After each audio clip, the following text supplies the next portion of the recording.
طرابلس مدينة غنية بأسواقها شوارعها وبشعبها يلي بتحكي قصص أجيال. مدينة عايشة بين التاريخ والحاضر، بين الوجع والقوة. اليوم الأمل بالمجلس البلدي جديد برؤية إنمائية حقيقية بترد النور لطرابلس. أهلا وسهلا فيك دكتور عبد الحميد وشكرا على الاستضافة. أولا أهلا وسهلا فيكم بطرابلس. يعني طرابلس دايما كان الإعلام للأسف ما عم بينصفها بمرحلة سابقة. اليوم لا، الحمد لله عم نقدر نرجع نضوي على المدينة أكثر، فيعطيكم ألف عافية وتضلكم عم تنقلوا الصورة الحقيقية لطرابلس. اليوم طبعا المجلس البلدي من لما استلم كان الحمل كتير ثقيل، وكانت المدينة تعاني من مشاكل كتير كبيرة خلال المرحلة السابقة. ما كتير على طول بنحب نردد المشاكل اللي كانت، ولكن لما المجلس الجديد أول ما انتخب كلياتنا حطينا خطة ال100 يوم وبلشنا نحسن من كل المرافق الموجودة بالمدينة.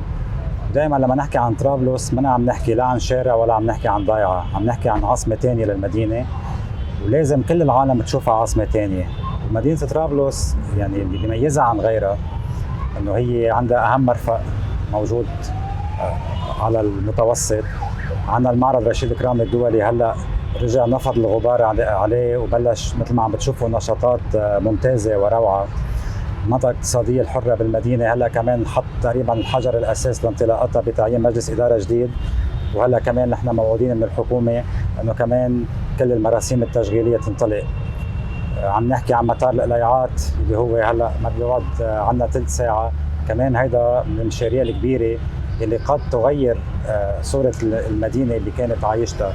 على الصعيد البلدي طبعا نحن بلشنا بالامور، اول شيء البيئه البصريه للمدينه، نعين 100 شرطي جديد كرمال ننظم السير، كرمال نقمع المخالفات الموجوده، تحرير الارصفه، لانه نحن طرابلس فيها اذا بنطلع بالاسواق الداخليه، اذا بنطلع بالاثار. على الصعيد المائي الخفيف خلينا نحكي قدرنا نأهل الملاعب الرياضيه الموجوده، ملعب البلدي. شو التدابير اللي عم تشتغلوا عليها لتفادي طوفان الطرقات بالشتاء؟ نعمل خطه مع مصلحه الهندسه ببلديه طرابلس ومع العمال اللي انا بوجه لهم تحيه، لانه العمال هن عصب البلديه، وبالفعل قدرنا ننظف كل المجاري والمصبات الموجوده بالمدينه.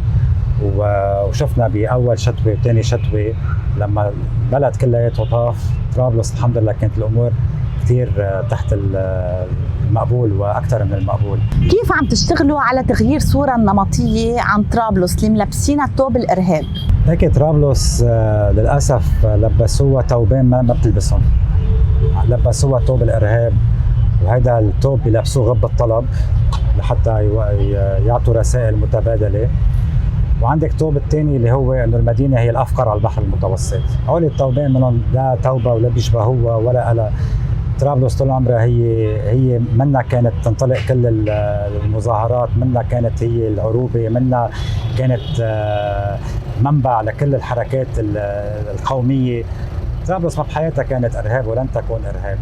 بمرحله من المراحل مثل ما قلنا كان في تبادل خطابات على ارض المدينه، ولكن الحمد لله بمجلس منفتح، بمجلس عم بيشتغل مع كل القيادات السياسيه بالبلد، قدرنا نغير هالصوره النمطيه. اما الصوره الثانيه اللي هي صوره انه المدينه الافقر على البحر المتوسط، هذه كمان كانت صوره ظالمه بحق المدينه، وللاسف اهل المدينه صاروا يستهلكوها بخطاباتهم.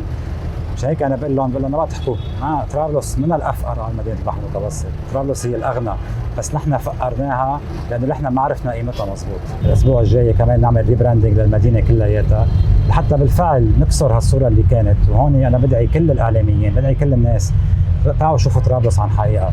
نحن علينا نحسن الخدمات الطبيعيه الاوليه، ولكن تعالوا شوفوا اكتشفوا طرابلس. طرابلس هي مدينه سلم، مدينه سلام، طرابلس مدينه محبه، طرابلس هي من الافقر بس هي ام الفقير، لانه الفقير بيعيش بطرابلس بكرامته. هيدي صورة طرابلس وهيدي اهل طرابلس، وهيدي اكيد حتمتد لاجيال، لانه هيدي نحن بنشربها بالحليب لما نتربى عليه. شو نظرتك لدور البلديه بخلق فرص عمل، وهل في مشاريع مباشره بتستهدف الشباب؟ لكن البلديه هي تعنى بكل شيء، البلديه هي السلطه المحليه بالمدينه، وبالتالي ولا مشروع انمائي ولا مشروع اقتصادي ولا مشروع ثقافي ولا مشروع رياضي الا بده يمر عبر البلديه. وهذا اللي احنا عم نحاول نعمله بشراكاتنا مع كل المجتمع المحلي. دائما المجتمع المحلي عنده دور كتير كبير، وهلا الحمد لله عم بيلعبوا بطريقه ممنهجه اكثر وبتعاون مستمر. اليوم كمشاريع لك ضخمه انها ترجع تعمل فرص عمل للشباب، قدراتنا الماليه الساعه محدوده، يعني هذا مرتبط دائما مع الدوله وتوجه الدوله وقدرات الدوله. اليوم المنطقه الاقتصاديه اذا تقلعت بطريقه مضبوط في فرص عمل ل 3000 يد عامله موجوده، اكيد هون بالمدينه اكثر. اليوم اذا اشتغلت المصفايه كمان هيدي بتعطي عائد مباشر. سكه التران وسكه الحديد اللي هلا كمان انحطت على الطريق الصح كرمال كمان تنعش المدينه وبتعمل تواصل مباشر مع المحيط، كمان هيدي بتعطي للامل. اما نحن داخليا عندنا مشروع هلا البارك ميتر حتى نرجع ننظم السير بالمدينه، كمان هذا بيرجع بيعطي الشكل الحضاري لطرابلس. 100 شرطي جداد حيكونوا بالشوارع من الاسبوع الجاي، كمان رح يعطوا التنظيم اللي نحن بنطمح له. اليوم لجنه الحدائق عم تشتغل كمان بالمدينه، شغل كتير كبير عم بيصير على كل الاصعده، ولكن نرجع بنقول بقدراتنا الماليه المحدوده بالوضع الحالي ما قادرين ننجز كل احلامنا. عم نتعاطى مع الوزارات بطريقه مباشره، الدوله وعدتنا خير وبدنا نضلنا نحن يعني نحن حنشوف هالانجازات وما رح نسمع كلمه ما خلونا وما قدرنا باخر المطاف. لا نحن ليكي رافعين شعار ما في شيء اسمه ما خلونا، اللي ما خلانا بنقعد بالبيت وبيجي غيرنا بركي بياخذ فرصته لاننا متمسكين بمناصب. بالعكس نحن بنشوف مدينتنا بعيوننا اللي نحن بنشوفها، ورح نشتغل ونقاتل، بس اللحظه اللي بنقول او بنشوف اي عقبات بنقول لهم نحن عملنا اللي علينا وبنعتذر وبنترك المجال لغيرنا، يمكن غيرنا يقدر يشتغل احسن من هيك. شو الرساله اللي بتحب توجهها لاهالي طرابلس؟ اهل طرابلس اهل محبه، اهل شهم، اهل شهامه. طرابلس مثل ما قلت لك اهل طرابلس انظلموا، اهل طرابلس ما قدروا يمسكوا مدينتهم مثل ما هن بدهم. اليوم الفرصه فرصه انه كلياتنا نكون ايد وحده، فرصه انه كلياتنا نلتف حول المجلس البلدي، كلياتنا نلتف حول القرارات الحكوميه اللي عم تتاخذ. طرابلس الاكيد انه هي ما بتستورد شيء من برا ولا بحاجه لحتى تستورد شيء من برا. اتركوا طرابلس تعيش وحتشوفوا طرابلس شو بتقدر تعطيكم من اهلها، من ناسها، من كفاءاتها اللي هن عن جد لا يعدوا ولا يحصوا. لو بدك تشرح طرابلس لشخص غريب كيف بتوصفها لتشجع زيارته؟ بوصفها مدينه السلام. انا ما في حدا بيجي على طرابلس بيطلع باسواقها، بيشوف طيبه ناسها، بيشوف اثارها، الا ما بيقول هيدي طرابلس حرام اللي كنا عم نسمعه عنها. طرابلس هي مدينه وحده، مدينه تعايش، مدينه تعايش واحد مش تعايش مشترك. يعني هي مدينه هي تعايش واحد. امن وامان صارت؟ امن لا تغير الوضع الامني، تحسن كثير الوضع الامني، هسه بده يتحسن اكثر، بس طبعا طرابلس امنه، طرابلس فيها امن، طرابلس فيها ناس ياخذوا العقل، طرابلس فيها كفاءات، طرابلس فيها من كل شيء.